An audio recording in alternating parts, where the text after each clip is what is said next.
Hey guys, ayan, magluto na naman tayo ng ulam para sa mga bossing.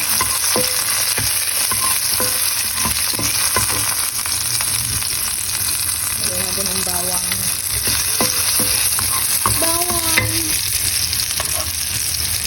Tapos lagyan natin ito.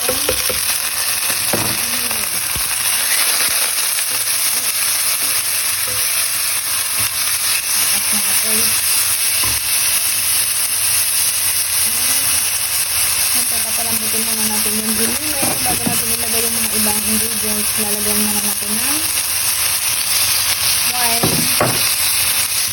Ayan, yung gulay. Papalambutin muna natin lulutuin muna natin yung gulay. And lalagyan natin ng konting wine, konting asin para may lasa na siya. Ayan, ilalagay na natin yung carrot, pampakulay lang sa ating lulutuin. Hindi ko alam kung anong tawag sa luto ito. Pero ito siya, laging niluluto, kinakain nila to. Ayan, palambutin natin ng konti ang carrot. Ayan, luto naman na siya.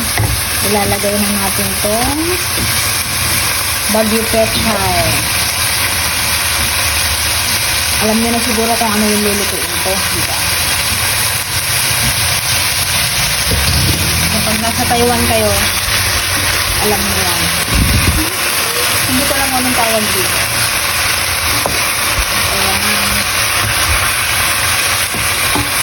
Kailangan maluto yung Baguio Pechay. Lalagyan natin siya ng tubig.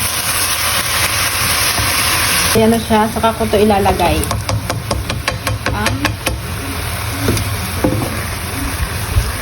Main ingredients. Ang hipon. Dapat ginigisa yan sa bawang. Kaso, ayoko siyang igisa. Kasi kunti na lang siya. Mawawala yung aroma niya kapag ginisa ko siya. Kasi syempre, maluluto na siya ng sobra.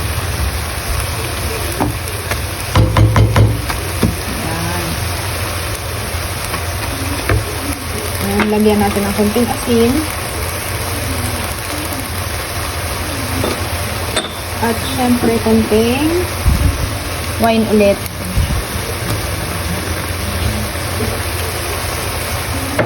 Tapos saka natin ilagay itong mushroom.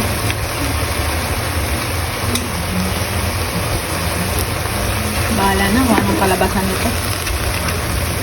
First time ko magluto nito.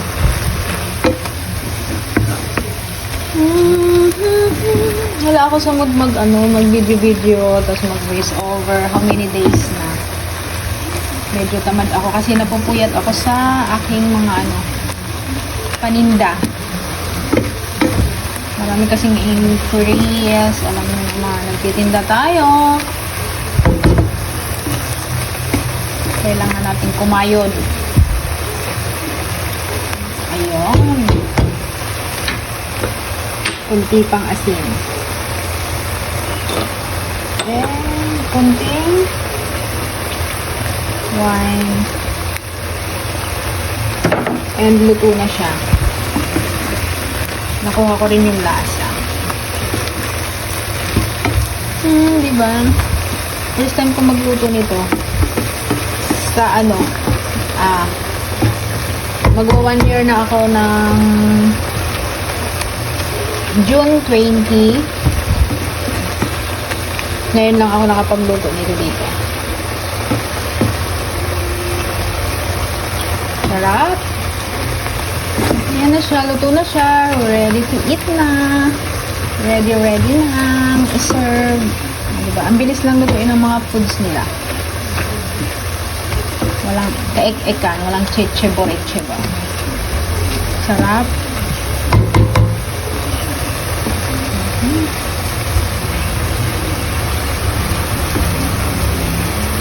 Ayun, nakuha ko yung lasa.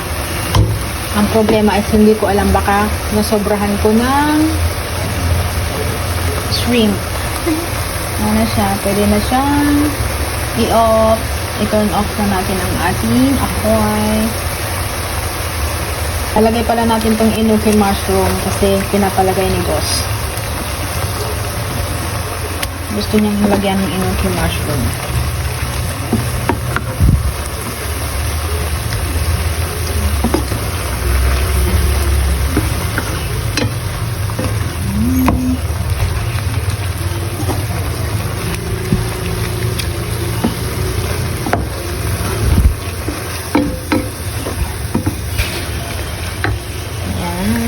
Luto na siya.